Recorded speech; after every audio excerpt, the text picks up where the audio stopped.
我并不知道他为什么要杀你，但我想知道，我家人是不是真的出事了？这个我没办法给你答案。我让人去查过你家人的消息，但没有查到任何的蛛丝马迹。这种情况下，只有2个可能：一就是他们全死了，2就是他们被藏在很隐蔽的地方。我要报仇。难，你连接近对方的机会都没有，想报仇比登天还难。所以我需要你帮忙。我为什么要帮你？若这是你想害我的苦肉计，我岂不是要很惨？这是我的诚意。许无厌接过信，只看了一眼，手便跟着抖了一下，一言难尽地看了他一眼。好，我帮你，但在这之前，你还要做一件事。等我安排好了，我再告诉你。老魏一见许无厌，目露嫌弃，喝了一口酒，摇摇头。滚，麻利点，老子不想见到你。我来是想问问你，3天之后我们会到哪儿？到时住在哪里？3天后，你真相信你夫人说的话？信，我夫人不会拿这种事开玩笑，所以我想知道，3天后我们会到哪儿？那里是否有可以挡风雪的地方？3日后是到那山村，那里没有驿站，只有一座破仓库，以前是用来存粮食的，但后面附近几个村子因为一些缘故都搬走了，那就荒废了。再后来，朝廷派人稍加修整，就用来给过路之人稍作歇息停留的地方。许无厌听着怎么觉得很不靠谱？你上次什么时候进过那山村的？当时房子怎么样？上次啊，2年前吧，当时屋顶好像四处漏风。四处漏风的屋子那得多烂啊！而且又经过2年的风吹雨打，现在破成怎样他们也不知道。若真遇上暴风雪，住这样的屋子，一晚冻死几个人很正常。你找魏爷了？问了下3天之后会到哪里，结果不是很理想，一个四处漏风的破房子。四处漏风，魏爷还真是抬举了，那儿早就塌了好吗？这魏爷误人啊！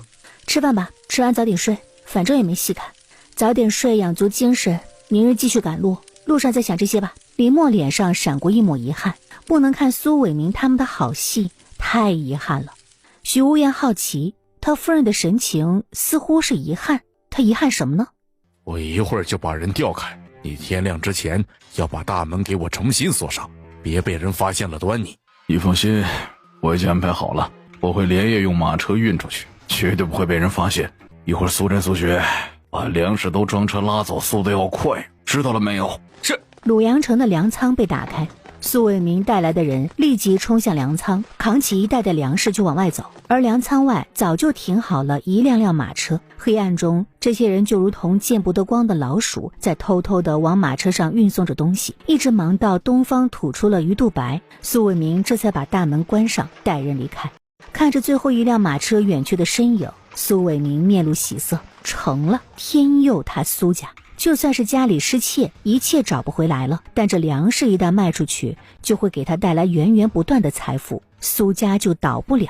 哎呀，你们有没有觉得今晚的一袋粮食比之前背的要重啊？有，我也有这种感觉，真的要沉好多呀。我觉得也是啊。都给我闭嘴！我说过这事不准议论，都当我的话是耳边风是吗？记住了，这事给我烂在肚子里，不准议论，不准跟旁人提起。你们都是我苏家的家生子，苏家若是有事儿，我会先发落你们。别忘了，你们包括你们的媳妇、孩子、爹娘，你们的卖身契都在我手中，我可以拿捏你们的生死。好了，只要你们放心跟着我干，我是不会亏待你们的。走，回家。昨晚辛苦你们了啊！我让人给你们准备了大餐。但刚到家门口，就遇到了一脸焦急往这边赶的苏管家。他怎么回来了？不是让他跟着把粮食都给运往青州的吗？老爷，出事了，有一辆马车拉得太重，翻车了，但车上袋子里装的全是沙子，根本就不是粮食。什么？这不可能啊！这可都是从粮仓里拉出来的，怎么可能是沙子呢？老爷，是真的，我一开始也这么怀疑，以为是我们的人动了手脚，所以喊住了其他马车。我上去解开袋子检查，然后发现……这个时候你还跟我吞吞吐吐的，快说呀！沙子，全都是沙子，一颗粮食都没有。马车都在哪儿呢？快带我去看看！苏伟明急匆匆地出了城，每一辆马车他都上去看了眼，越看越心寒，最后心沉到了谷底。走，跟我去鲁阳侯府。苏兄，你带着这么多人来我府上是什么意思？你不要告诉我粮仓那边出事了。你还怕出事啊？这一切不都在你的算计之中吗？苏伟明，你这话是什么意思？我算计了什么？我什么意思？你现在在这跟我装是吧？啊，洛阳侯李明志，我告诉你，你做的好事已经暴露了，你肯定没想到事情会这么快暴露吧？啊！苏伟明这个恨呢，鲁阳侯居然这么狠，竟这般算计自己。这些所谓的粮食一旦运出了鲁阳城的地界，那时候才发现里面装的都是沙子，他怕是要百口难辩。自己可是要赔他所有的粮食，毕竟他不会承认，只会说这是自己想坑他。苏伟明，你在这发什么疯？我发什么疯？苏伟明一脸怒意，一拳揍向鲁阳侯的同时开口咆哮：你坑我还问我发什么疯？没了，我什么都没了。在整个鲁阳城没人敢这么对自己的，苏伟明竟然敢这么对自己，找死！来人，给本侯按着苏伟明狠狠地打！许无厌心头变得越发沉重，事情正按李默所说的一般在发展，今日果真飘起小雪，所以后日的暴风雪是真的咯。这鬼天气，又冷又下雪的，要冻死人了。就是啊，就不能等我们到流放之地后再下雪吗？这雪一下更加难走，又不知道要冻死多少人了。唉，这日子太难熬了。我自己来就行，没事。我来就行。现在是没事，但冻伤了你就后悔了，所以还是得小心一点。许无厌动作轻柔地帮他把带子系好，他想说不要对他这么好，他怕自己会贪心。后天就要到神医谷了，该来的总是要来的，该遇见的也总会遇见，这或许就是命吧。不是我的，莫强求。林默甩了下头，把不该有的想法甩掉。他现在只想带着他娘和他弟好好活下去，想活着走到流放之地，还有很多事要做。今晚多收拾一些柴火，明天带着一起上路，而且明天要边走边收拾柴火，一定要收拾足够多的柴火。他若是没记错的话，接下来这一路树木很少，要收拾到柴火很难，而接下来等待他们的将是暴风雪，连续7天的暴风雪。平安，少爷，听到了，知道要怎么做了吗？是。夫人，天气太冷了，像这种小事呢，可以交给平安他们去做，你进去烤火吧。没事，能做一点是一点。真是个心狠的，一点都不知道怜惜下人。柴火够烧够用1晚上就好了，竟然让他们冒着雪捡这么多柴火。就是，柴火又不是吃的，需要准备这么多吗？到哪儿就在哪儿收拾就行了，不会是打算让他们扛着走吧？这就叫吃饱没事闲的慌。这些柴火我们是要带着走的，我建议你们不想挨冻的话，最好也收拾一些带着走。哎呀，又来危言耸听了。接下来是不是要说暴风雪要来了，我们得靠这些柴火来取暖啊？他肯定会这么说，好傻，真的是暴风雪来了，不会到那儿再收拾柴火吗？为什么要带啊？哎，嘘，别说话，暴风雪要来了，冻死人了。默默，娘，别担心，我没事的。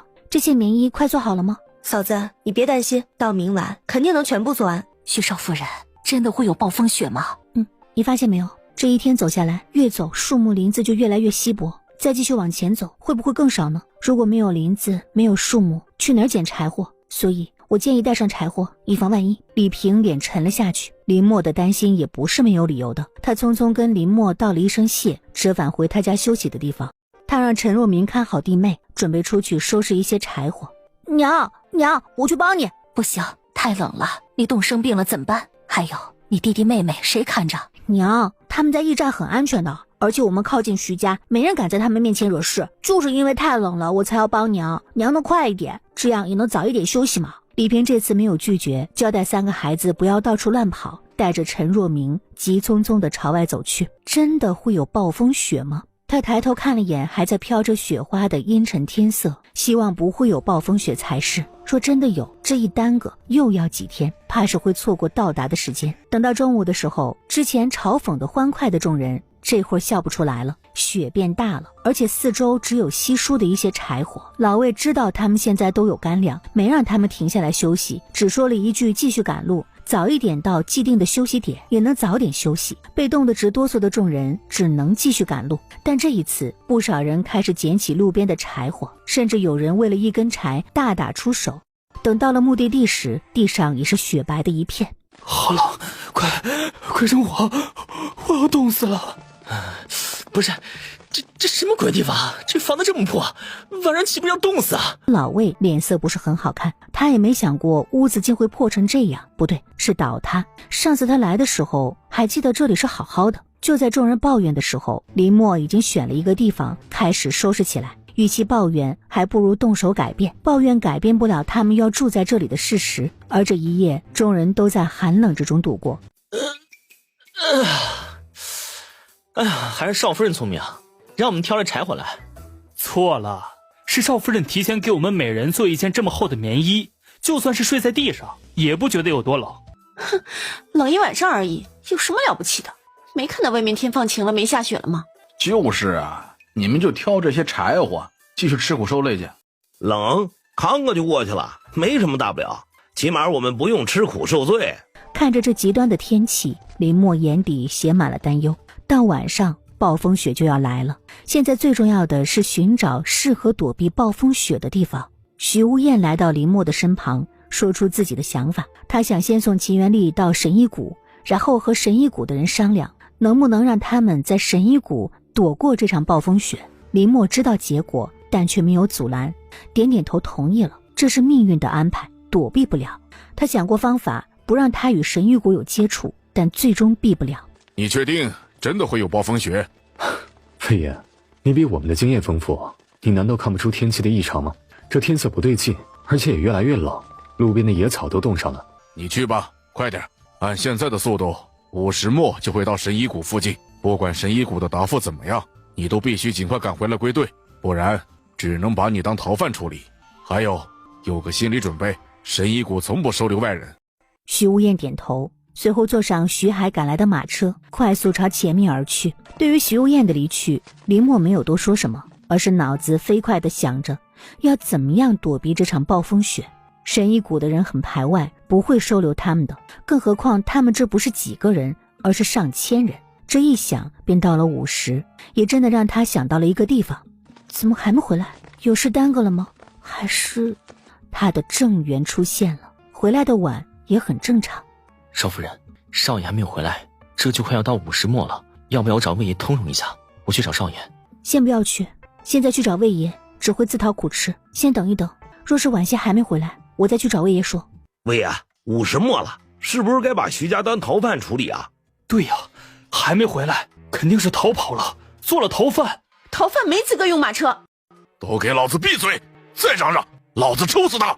徐少夫人，你男人5时末了没回来，你怎么说？神医谷留客，我有什么好说的？但是逃犯，确定我们算吗？我男人这叫助人为乐，不是吗？助人为乐，强词夺理，分明就是徐无厌逃跑了，你还为他找借口。魏爷啊，可别被他给忽悠了，这女人伶牙俐齿的，死的都能给他说成活的。我跟你说，之前哼，不会说话我可以教你。你贱人，恶妇！魏爷，你看这女人的。老子问你话了，没问的都给老子闭嘴，听到没有？你也少跟老子扯这些没有用的。他余时没回来，那是因为事出有因，那孩子的身份不简单。魏爷，可否借一步说话？跟我过来。说吧，那小鬼什么身份？秦阁老第二子的一父子。秦阁老的二子不算什么，但这二子的妻子身份可不简单。她是先帝最小的闺女，皇帝最小的妹妹，皇室之人。而且秦元丽的爹娘之所以会死，完全是因为皇帝的缘故。当年他娘怀他8月时，他爹为救皇帝而死，而他娘也因为这个动了胎气，早产生下了他。她没有熬过来，随着丈夫走了，就留下了秦元丽这一根独苗。所以别说秦阁老疼了，就连皇帝对这孩子也是关爱有加，因为愧疚，毕竟人家爹娘是因为他才死的。只可惜这孩子天生体弱，花费了不少心思才养到这么大，但因为早产，不但体弱，腿也有问题，再加上爹娘早逝，导致性格有些自卑胆怯。我怎么相信你说的话是真的？秦阁老他们不会放心他一个人在这边才是。所以秦阁老拜托了他亲弟一家照顾这孩子。前几日鲁阳城外有一大户人家被人灭了满门，就是秦阁老弟弟一家以及保护这孩子的人全部都被杀了。不过他们在遇害之前藏好了这孩子，机缘巧合之下是我们救了这孩子。我们已经让人送信给秦阁老，他他收到信就会派人来接手。另外，到神医谷医腿是这孩子自己的要求，所以我们才带着他一起上路的。徐无厌没回来，估计是因为神医谷的人不愿意出手，他才耽误了时间。老魏沉默了。如果那个孩子真的是秦阁老的孙子，这事儿就得慎重了。你们给我住手！娘，你没事吧？你凭什么打我？是你娘先动手打的人，我打他怎么了？就是有其母必有其女，母女一个德行，嚣张霸道。都吵什么？怎么都觉得不累吗？魏爷，哎呦，你得给我做主啊！这女儿都疯了，哎呀，这上来无缘无故就给我一棍子，直接把我头给打破了，你看看，哎呀，要疼死了，哎呀！你为什么要打人？因为他该打，他污言烂语，说话难听。脏话谁不会说呀？要这样，你要打多少人才行啊？啊！别人说脏话我不管，但我就打你。魏爷，你听听他的话，这女人就是存心找事儿。像这样没事找事儿的人，是不是应该杀一儆百呀？你该打。娘，娘，你总该说说他为什么该打。太难听了，太脏了，我说不出口。反正他说一次，我打一次。娘，你说吧。他骂你，还造黄谣，说你和魏爷不清不楚，所以魏爷才帮着你。总之太难听了，我说不出来。不清不楚？怎么一个不清不楚法？来说给我听听。我那就是嘴嗨胡说的。呸！你根本就不是嘴嗨，而是说的有鼻有眼，就像你亲眼看到的一样。你刚才骂魏爷了，骂他眼瞎，看上一个二婚女人，骂我家默默不守妇道，到处勾三搭四，甚至，哎呀，那些话太脏，太入人耳朵，我说不出口。不信，魏爷你问其他人，他们都听到了。老子眼瞎？哼，是不是一会儿也要骂老子心瞎？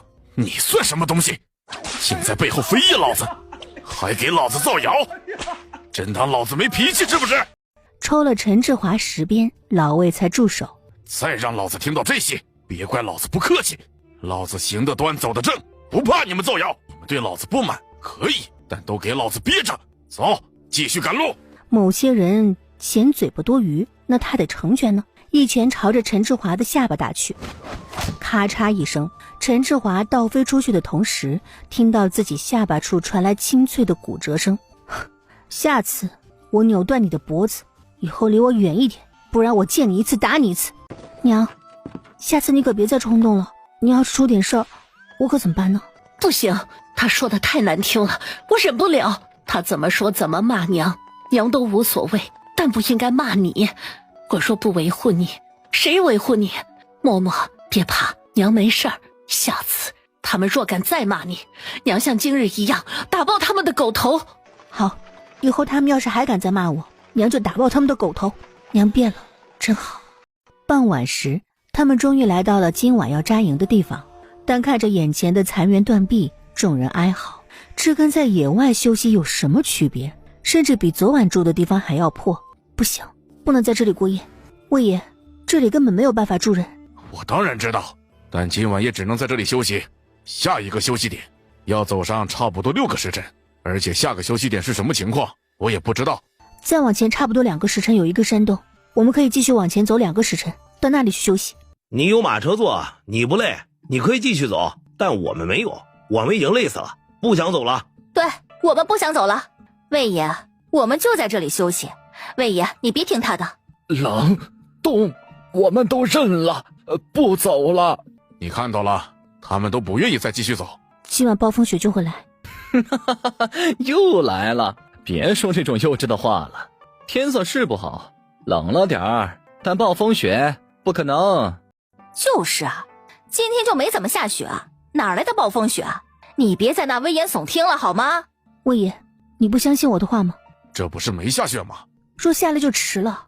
魏爷，你不相信我，我不强求，但是我不想把命交代在这儿，所以我要带着我的家人前往前面山洞里面躲避暴风雪。相信我，愿意跟我一起走的，我领他们往前走。我也可以派一个人跟着我们，若是没有暴风雪，明日我们就在那里等你们。魏爷，我也想跟着徐少夫人去山洞住一晚，那里好歹避风暖和一点。李平一开口，立即又有几家人表示愿意跟着林默往前走。你们要不要再走2个时辰到前面山洞去？他的话一落，大家纷纷摇头表示不愿意。大晚上的路不但不好走，而且也容易出事。最重要的是，他们已经累得走不动了。老魏心里有了答案，喊来小六子和钱正昌，让他们带着林默他们继续往前走，去林默所说的山洞扎营，而他则是带着不愿意赶路的人在这里扎营。临走前，他朝老魏走去，递给他一个装满酒的酒囊。魏爷，不管你信不信，今晚真的会有暴风雪，这酒你温着，真的暴风雪来了，你就继续往前走，路上冷得受不了就喝几口酒暖身。你保重。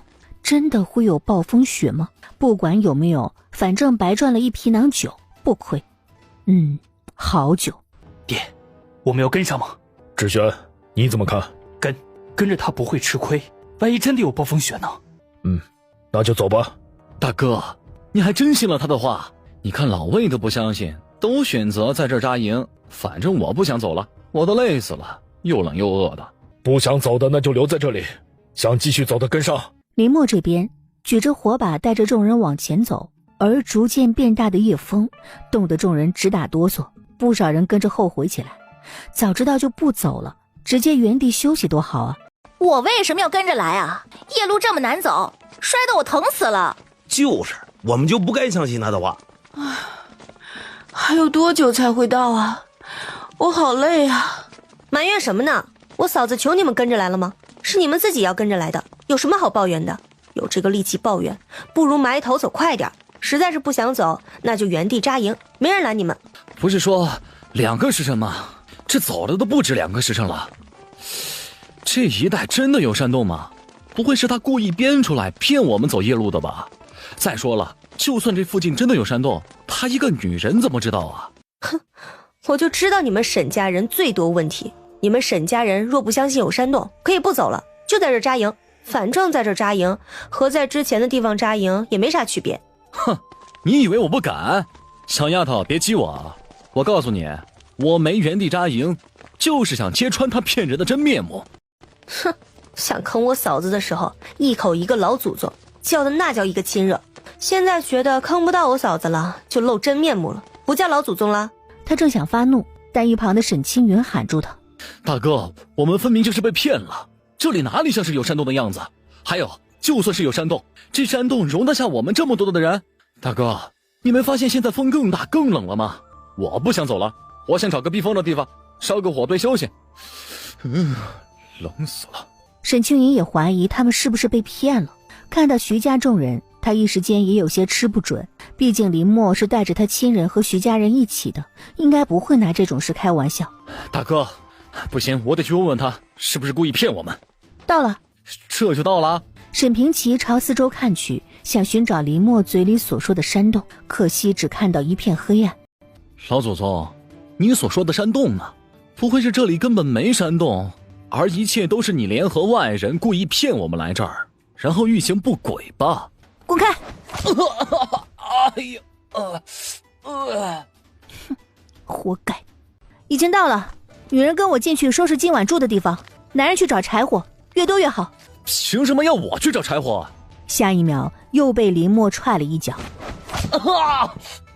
男人不是自称是一家之主吗？既然是一家之主，找柴火这点小事你不做谁做？还是说你连这点小事都做不好？这般废物也没有活着的必要了，冻死得了吧？你觉得呢？沈平奇愤怒，这眼神他想杀自己。我们现在就去找。算他识相，不去肯定要揍得他生活不能自理。李平，你带着你儿子跟上徐平安他们，多收拾一些柴火回来，这里留给你大女儿来收拾，或者等你回来再收拾。李平愣了一下，点头带着儿子出去了。他相信林默。等李平走后，林默立即进行分工，他让秦嬷嬷和他娘3人在山洞里收拾，然后带着林硕和徐宪瑜他们3个准备去找柴火。天黑，路不好走，一会儿跟紧我。姐，好冷。暴风雪要来了，百年难遇的那种。林硕，现在不是矫情的时候，我们必须快点走，扛几棵枯树回去，留着做柴火取暖。而老魏这边睡到半夜的时候被冻醒了，这里不能待了，再待下去怕是要全部都冻死在这儿。不想被冻死的，都给老子起来收拾东西，赶去前面的山洞避风雪。这一会儿他们才是真正的后悔，林默说的是真的，真的有暴风雪。被大风雪吹得走一步都会极为吃力的老魏悔不当初，他不应该不相信林默的，若是他相信林默，就不用受这个罪了。徐少夫人，你小心一点，别不把刀当刀啊！你看刀刃都快卷了。没柴火，命都保不住了，还要这刀做什么？若是卷口了，咱们还能活着的话，到时候我赔你一把新的，更好的。唉，魏哥他们也不知道怎么样了，吃苦受罪避不了了，但最后有多少人能撑到这儿，他就不知道了。默默，先别弄了，饿了这么久，你先喝碗汤热下身体，再吃饭。六爷，你吃了吗？要不也一起吃点儿？哦，不用了，我已经吃过了。林夫人，你别喊我六爷，喊我小六子就行了。娘，你让齐嬷嬷他们熬上几锅生姜水，马车里有生姜，等到魏爷他们到的时候，让他们喝上一碗驱寒，不然怕是要生病的。徐少夫人，你是好人。好人？小六子，我可不是好人，我之所以这么做，也是为了我们自己。若是他们都病了，肯定会传染给我们，这里缺药，病不起。小六子摇头没接这个话，缺药那是别人，但绝对不包括他们。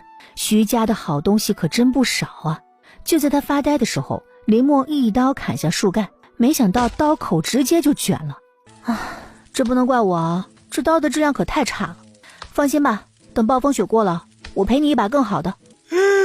我这是刀，不是斧子，你当斧子用，那怎么可能扛得住呢？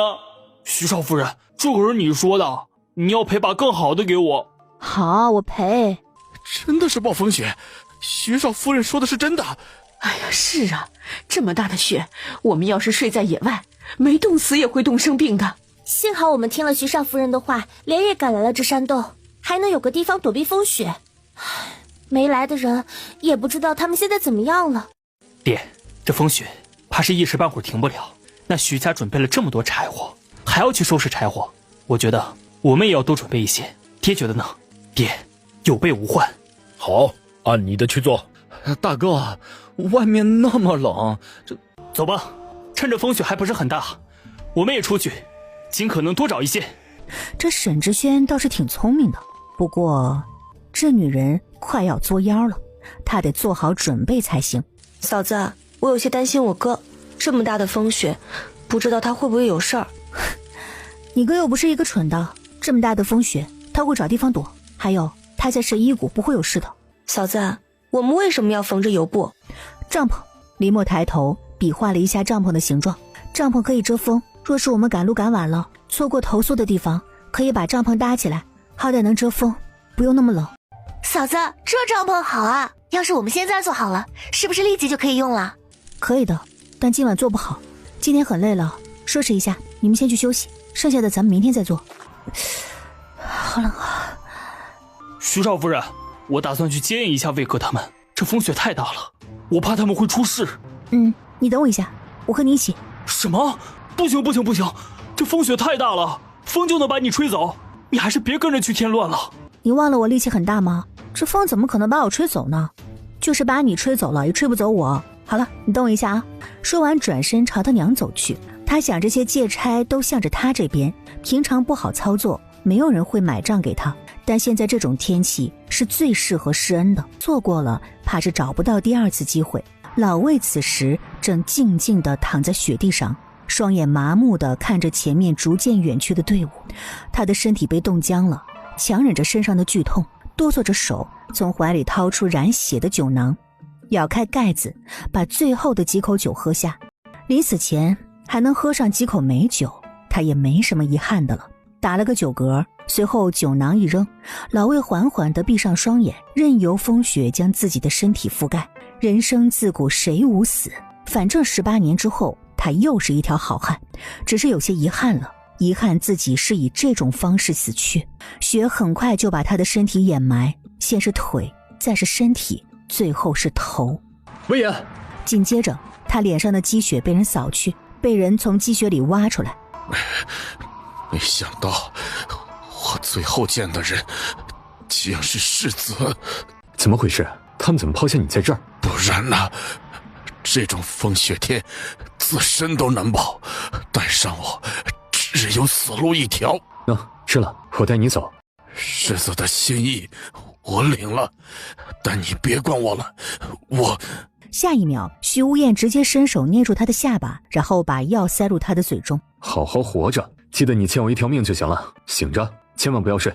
说完，也不管老魏是什么表情，直接起身离开。老魏不能出事，他活着对他们只有好处。徐无厌再回来时，手里多了2根粗木棍，又扯来干藤条，绕着木棍做了一副担架，然后把重伤的老魏挪到了担架上。徐无厌这才抬起担架的另外一端，吃力地拖着他往前走。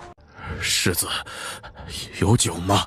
下一秒，一个酒囊扔到他身上，老魏颤着手扭开酒囊的塞子，猛地往嘴里灌着酒。若能活着，谁想死啊？世子，我老魏欠你一条命。他受伤被流放的人不管自己，情有可原，但是他的那些同僚却毫不犹豫地抛下自己，谁能不心寒呢？明明有马车和马，只要把他放上去就能救他一命，但他们根本就不管自己的死活，直接就走了。世态炎凉啊！你记得就行了。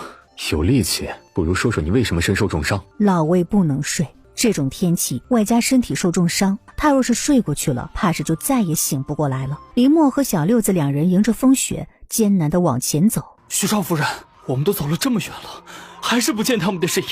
你说，他们不会是出事了吧？不会的，就算出事，也不会全军覆没。这风雪太大了。他们拖家带口，外加拿着行李，走得会非常的慢。走，我们继续往前走。徐少夫人，好厉害！前方黑暗之中却传来了模糊不清的咒骂声。徐少夫人，是他们！快走！一看到林默，饱受风雪摧残的众人如同见到亲人一般，热泪盈眶地围上来。徐少夫人，我错了，我真应该听你的。对呀，徐少夫人，山洞是不是就在附近？你快带我们去，我们就快要冻死了。是啊，快带路，好冷，我快要受不了了。就在前面了，不过还要走半个时辰。你们，魏爷呢？对呀，我魏哥呢？黄明，你快说呀，我魏哥人呢？怎么不见他？小六子，谁准你这么跟我说话？我告诉你，老魏路上出事了，身受重伤。他知道我们带上他是累赘，会连累我们也冻死在这路上，所以他不愿意拖累我们，就提出了让我们继续赶路，不用管他。什么？所以你就这样抛下身受重伤的魏哥？不过是2个时辰的路程而已，咬咬牙坚持一下就到了。你们为什么要放弃魏哥？你们还是人吗？我有什么办法？哼，2个时辰而已，你说的倒是轻松。我们自己走都已异常艰难，谁带得动一个身受重伤、随时会死的人？这不是把自己也置身在危险中吗？更何况这是他……我告诉你，魏爷若是出事了，我杀了你，给魏爷偿命。小六子，走，我们去找魏爷，动作快点。这种天气下又身受重伤，若不快一点，怕是会凶多吉少。该死的，变了。上辈子魏爷并没有身受重伤，这辈子怎么会身受重伤呢？希望魏爷不要有事。哦，好，魏哥没事还好。说他有事，我跟你没完！该死的狗男女，给我等着！看什么看？继续往前走，快点！再拖拖拉拉，我弄死你们！在遇到一个3岔口的时候，这些人全愣了。还愣着做什么？快走啊！黄爷，走哪一路？走左边。黄爷，不确定走哪条路，要不咱们在这儿等一等，大家也可以趁机歇一下。这是3岔路口，若是走错了，咱们就得多走不少路。大家现在都没有力气继续走了。老子说了走左边，你们听不懂人话吗？所以你难得好心一次，然后把自己给搭了进去。我说魏爷，我该不该说你真的很倒霉啊？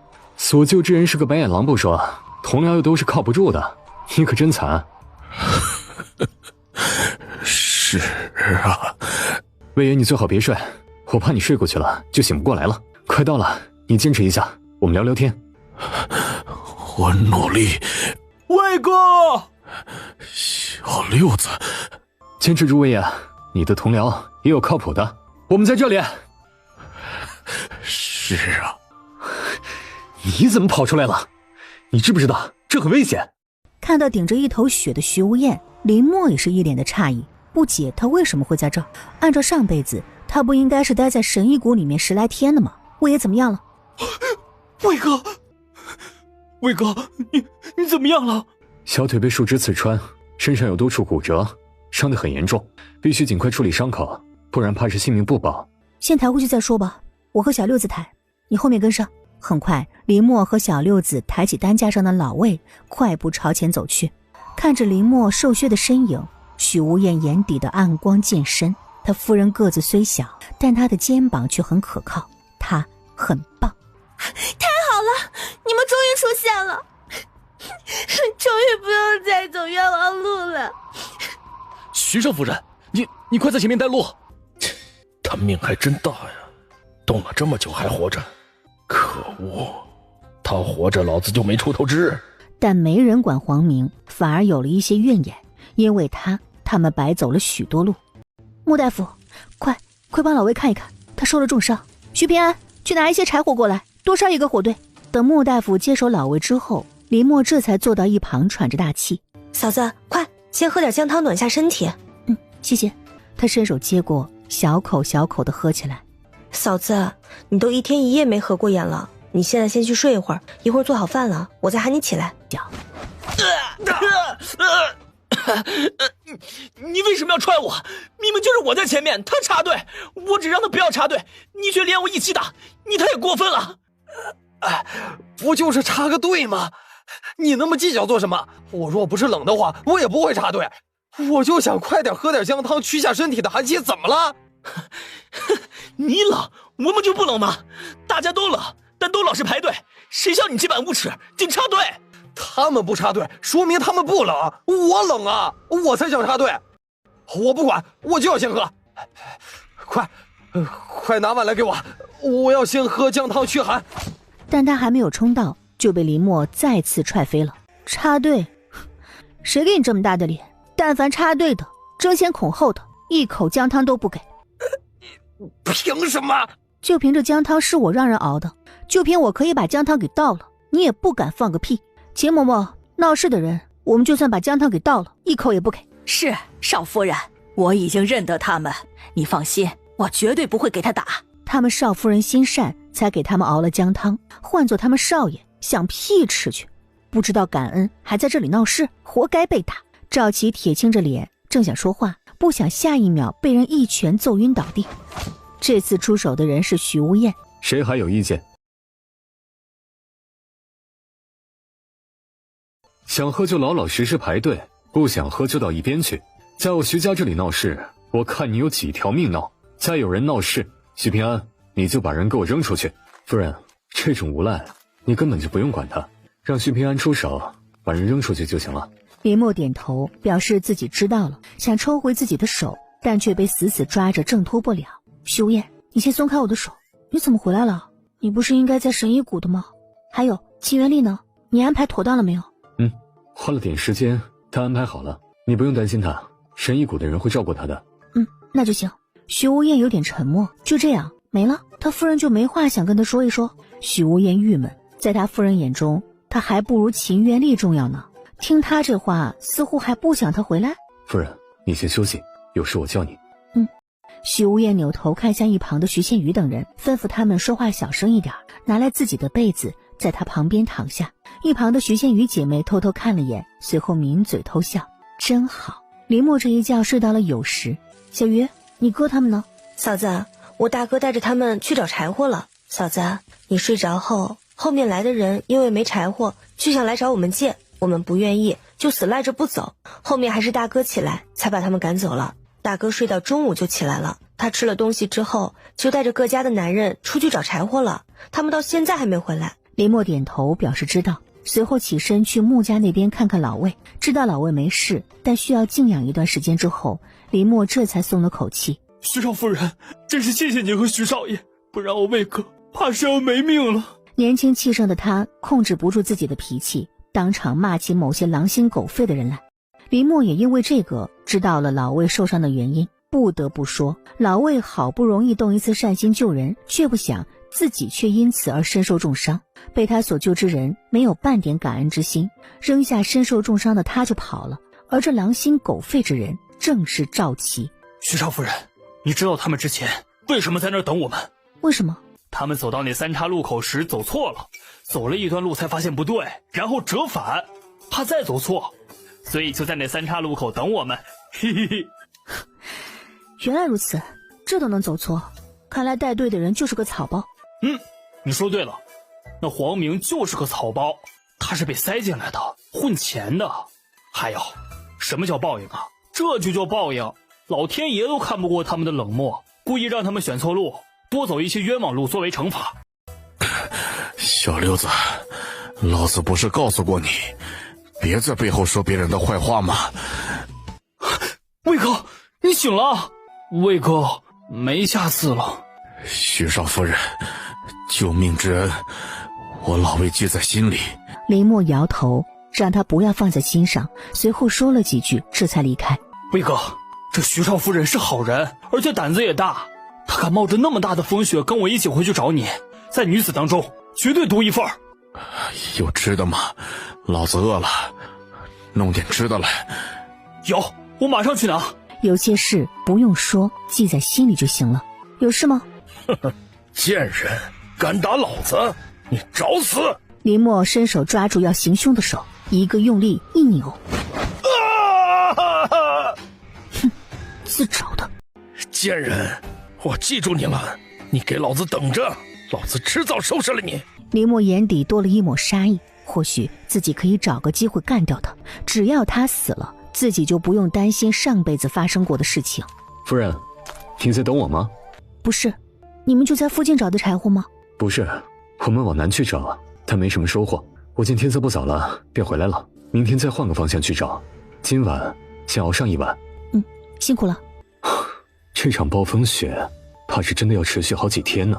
金嬷嬷，下次做饭的时候节约一点，这些粮食我们最少要撑上10天或者更久。少爷，我们现在的粮食挺充足的，按照现在这个吃法，最少能撑上15天。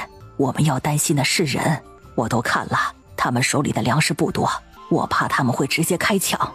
我知道了，这件事你不用担心。夫人，你怎么看？4个字，顺其自然。敢抢，那就不客气。好，听夫人的。要不你别喊我夫人了，喊我林默，你觉得怎么样？夫人，你可是对我有意见？难道我直说？算，没有。你在神医谷就没有遇到一些有趣的人？有，一群疯子，算不算？你就没有遇到一个很漂亮的姑娘，长得比仙女还要好看的？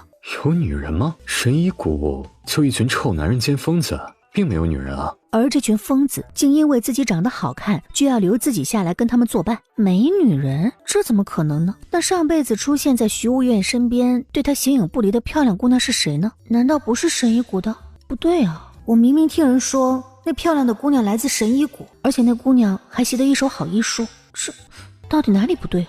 夫人，你在想什么？他夫人怎么又发呆了？而且似乎对神医谷的事情很好奇。不行，绝对不能让自己夫人跟那群疯子有过多的接触，不然被他们教坏了可怎么办呢？没想什么，这一夜意外的平静。众人起来之后，不少人打着哈欠，眼角挂着泪珠。虽然山洞可遮风避雨，但那刺骨的寒意还是冻得人睡不好。这会儿听到徐无艳说出发出去找柴火，今日不去行不行啊？没睡好，想趁白天暖和点补一下觉。我也不想去，你徐家那么多柴火，多烧几个火堆，这山洞就暖和了。是啊，你若是不想烧，那分点给我们自己烧也行啊。我分你们个锤子，要吗？徐少爷，我今日不能跟你去了，我祖父今日醒来后发了高烧，我需要留下来照顾他。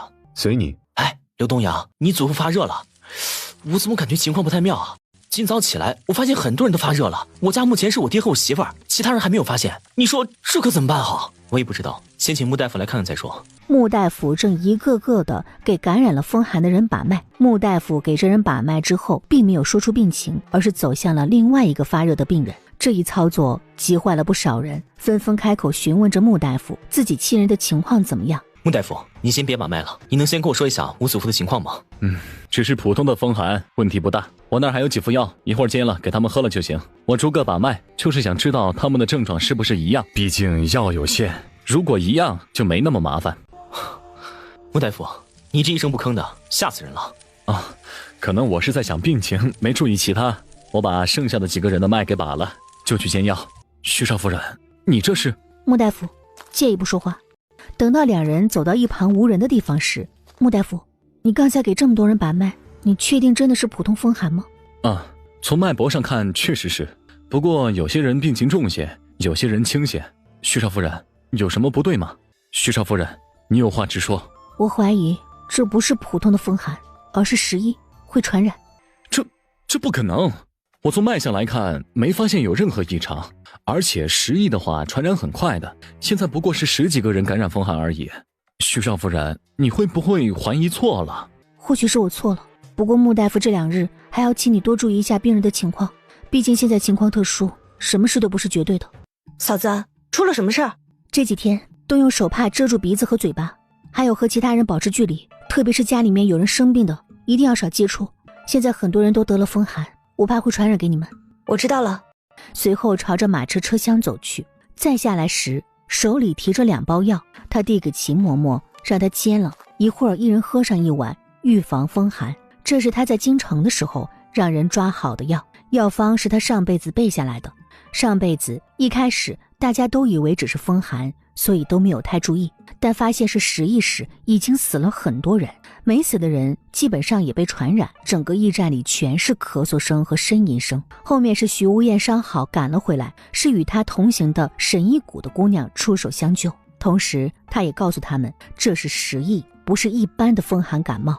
他也因为害怕再次感染，所以偷偷备下了这个对他有用的药方。等秦嬷嬷去煎药之后，林默让他们把之前的油布拿出来做最后的缝合。嫂子，是不是缝在一起之后就能用啦？外面的雪越下越大，全都是厚厚的积雪，白茫茫一片，哪里有危险也看不出来。我看了下我们的柴火，还够烧10天左右。柴火咱们不着急找，等雪小一些再说。第2日，众人见徐无艳没打算出去找柴火的时候，纷纷跑过来询问什么时候出发去找柴火。我今日不去。怎么，我们不去，你们自己就不会去找柴火了吗？刘东阳安排好他祖父之后，这才一脸不放心的去找柴火。他们的柴火快烧没了，再不去找，今晚就要挨冻了。他们不像别人还有被子可以御寒，他们只能靠柴火来御寒。先是撕心裂肺的咳嗽声，紧接着就是呕吐。看来还是避不开，该来的还是会来。这不是一般的风寒，这是实疫。穆大夫，情况怎么样？昨天喝的药没什么用处，他的情况严重了。我刚才也摸了几个人的脉，他们的病情都没有减轻，反而都变得更严重了。而且今天又多了很多人生病，所以实疫。什么？实疫？完了，实疫是会传染的。我们住的这么近，会不会传染我呀？实疫会死人的，我不想死。穆大夫都没说是实疫，他一个门外汉说是实疫，你们就信了？是不是傻了点儿？他肯定是胡说八道，想糊弄我们取乐。哼，不说话了，不会被我说中了吧？我就知道你这女人不安好心，想吓死我们。你错了，我是在想，我是直接把你踹晕，还是动手把你打晕的好？你还讲不讲道理啊？不讲，不想挨揍就给我滚！再多说一句废话，我直接送你上天。你，哼，好男不跟女斗，我走。穆大夫，我韩家这边今日发现很多人发热咳嗽，你快跟我过去看看吧。而韩云峰的话一落，又有其他人跑了过来，都是发现家里有人发热咳嗽的。有事？娘，你带徐宪瑜他们从现在开始就待在帐篷里面，没有必要不要出来。嬷嬷，怎么了？是不是出什么事了？没事的，娘，你别担心。你们待在帐篷里面是为了防止你们被传染到风寒，现在很多人都被传染了，咱们要做好预防。好，娘听你的，但你也要答应娘，好好照顾自己，别让娘担心。哦，还有你说的，咱们管不了那么多人，咱们只要管好自己就行。等一下，林默喊住了徐无艳，在他停下来时，他掏出一条手帕绑在他脸上，有备无患。好了，走吧。等看到穆大夫被人推倒在地时，林默眼底闪过了一抹不悦，他上前伸手扶起穆大夫。我动手还是你自己动手？什么？看来你不喜欢自己动手，那我帮你。穆大夫不取分文的给你们看病，与你们是有恩的。就算你们不把这个恩放在心里面，也该对他有几分尊重。但凡你尊重一下他，都不会对他动手。韩玉凤，穆大夫他不欠你韩家的。我又没打他，我只是情绪过于激动，伸手推了一下他而已，而他自己没站稳摔倒的，跟我有什么关系？我刚才也只是情绪激动，轻轻推了你一下，谁知道你这么弱，自己飞了出去，这跟我有什么关系吗？他夫人要怼人的时候，真能把人给怼死。穆大夫，你没事的话，我想单独跟你说几句。穆大夫，你不能走，你走了，我儿子我爹他们怎么办？你得想想办法治好他们啊！我可以给你写药方，但药得你们自己想办法抓，我没药。你怎么会没药？你昨日不是拿药接给他们喝了吗？怎么到我家就没了？老实说，你是不是看不起我韩家？不可理喻，我就几副药，昨日已经煎了分给众人喝了。不说药还有没有，就从效果上来说，那药方根本没效果，所以就算我还有，给你也是没用，更何况我没有。那你去采啊，你不是大夫吗？你采药。清醒了吗？兄爷，你还是人吗？生病的人是你的至亲，你的外祖，你的表弟啊！哼，要点脸，别把别人说的话都当放屁。我跟你们韩家没关系。还有，你有什么资格要求穆大夫亲自去给你们采药？他是大夫，医者仁心，所以就要被你要挟。你还是他们的儿子，他们的爹呢，你怎么不去给他们买药请大夫？外面是暴风雪而已，不是下刀子下石头。这不一样。没什么不一样，你们以后再为难穆大夫，别怪我不客气。你们自己都做不到的事，有什么资格去要求别人做？有种就自己冒着这暴风雪去请大夫求药，我还能高看你们一眼，不然就少在这里对别人道德绑架。这次真的谢谢你了。穆大夫，你不欠他们的，该硬气该拒绝你就拒绝，不然他们就会觉得你好欺负，得寸进尺。徐少夫人，咱们不说这些糟心的事情了，说正事吧。你来是不是想问我病情的事情？是。他们的脉搏跟昨日的有很大的不同，变得复杂了。但我很肯定一点，你说对了，的确会传染，而且传染的速度很快，就一晚上下来，就多了几十个人生病。怕真的是失忆。我想找下借差，跟他们说下，把生病的和没生病的隔开，防止所有人中招。没用的，就这山洞，就这么点地方，你觉得隔开有用吗？